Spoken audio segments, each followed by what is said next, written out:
You have now entered the light. Together we are here to take a journey into the inner space of all mankind. I am glad you have found your way back. Make sure that you hit the like and subscribe button to reach the energetic algorithm to ensure all human beings have the potential to journeying back to the light of themselves. Today we will talk about how the heart is the true place in which the spirit dwells. Have you ever wondered if the brain is the only true center of consciousness? I have pondered upon this topic myself for quite some time. A pique in interest about this topic has led me to this hypothesis that the heart is possibly the true center of the spiritual being. Before I conducted some research, the idea was something intuitively known to me, as well as it made much sense considering the anatomy and physiology of the body. Time studying as a paramedic, I learned much about the cardiovascular system and the physical structures of the heart. Being that, it literally is in the center of the physical body and has its own functioning supply of nerves. The heart's nervous system can be considered a mini brain, some might say. Many ancient philosophers, like Aristotle and Diocles of Carystus, believed in the cardiocentric hypothesis, which speculates that the heart is where all cognition, emotions, and awareness derive from. Soon we'll be diving deep into the multiplicities of this intriguing study. The heart, the first organ that develops in the embryo phase. Its job is to supply the body with an oxygenated supply of blood. Blood enters the heart on the right side through the superior and inferior vena cava. It then travels through the lungs for oxygenation and flows into the left side, where it is then released through the aorta to the brain and body. This is important to understand because without the heart, the rest of the body would cease to exist. Without this oxygenated blood supply, cells would die, leading to organ failure and entire system failure. Without the heart, nothing would survive. So, could it possibly be that the true essence of who you and I are all starts from here? Especially considering that it is the first organ to be created in the existence of a human being. This holds much weight within itself. I hypothesize from my own deep intuitive knowledge that the spirit enters through the energetic gateway of the heart and not the mind. However, I do believe that the heart works in tandem with the brain in order to create the essence of who you are. Tracing back to ancient times, the Egyptians believed that the heart was the gateway to the soul. The concept of the heart as the center of consciousness and spiritual essence in Egyptian beliefs is deeply intertwined with their understanding of the afterlife and the soul's journey. The symbolism of the heart being weighed against the feather of Maat highlights the significance of balance and integrity in one's life and actions.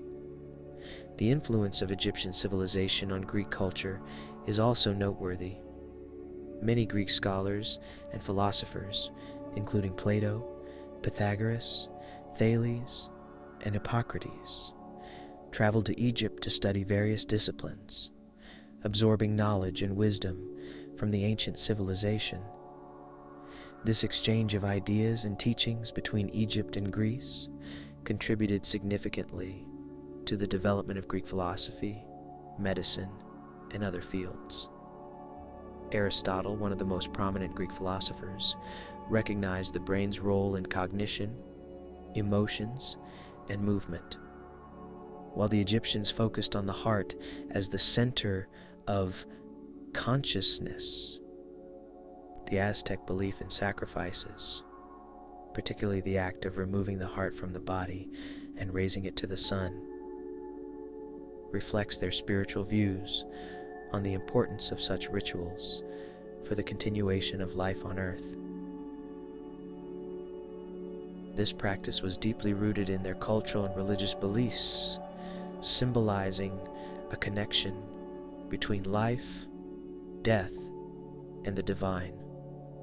Across various spiritual texts like the Quran, Bible, and other ancient scriptures, the heart is often referenced as the seat of a person's soul and the center of their being. The emphasis on acting from the purity of the heart is a common theme in these teachings, guiding individuals towards wisdom, compassion, and inner truth. In Proverbs 23:15 from the Bible, there's a passage that speaks to the significance of a wise heart, suggesting that the state of one's heart can impact not only their own well-being, but also the joy of others. This timeless wisdom underscores the enduring importance of the heart as a source of virtue and goodness. The idea of operating through the cognition of the heart aligns with the concept of leading with love and compassion in all aspects of life. By tapping into the energetic wisdom of the heart, one can cultivate feelings of love, happiness, joy, and true peace, fostering a deeper connection to oneself and others. This belief in the power of love as the ultimate guiding force resonates across cultures and traditions, transcending time and space. So, to begin this journey of understanding oneself, you must first start here in the heart and understand that it holds the truest essence of your nature.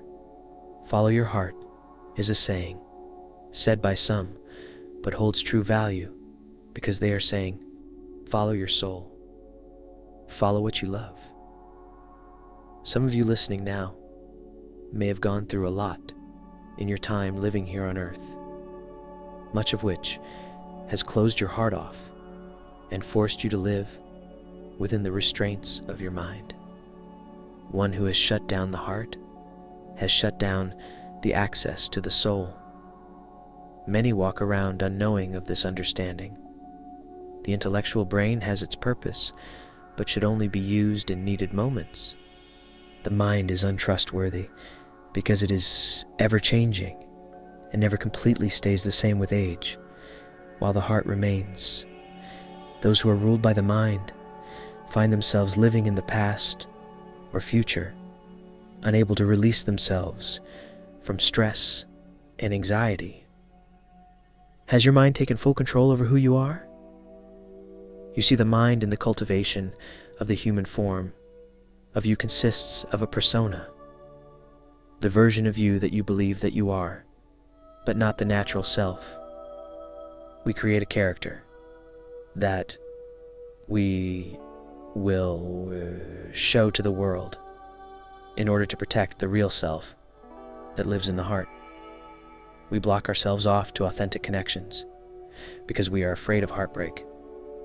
Let me ask you something. How long are you going to be the prisoner of your internal environment? When will you break free from the mind and understand that it is not you? Love is who you are. You are the reflection of the Most High, a gift to this world. Your spirit has come here to accomplish a purpose, but this purpose can only be completed in your highest form, meaning when you are connected with your soul. Creativity grows from the garden of the heart and is watered by passion. You work hand in hand with the universe when you are in your divine, energetic body. I am just here to remind you of the greatness that already exists within you, much of which you have been hiding from the world. It is time for you to stop guarding your heart. You have lived in survival logical mode for long enough.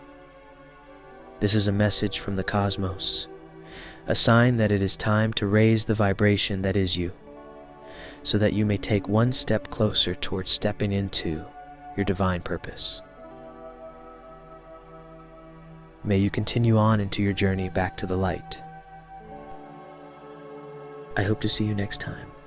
Sincerely, Jade.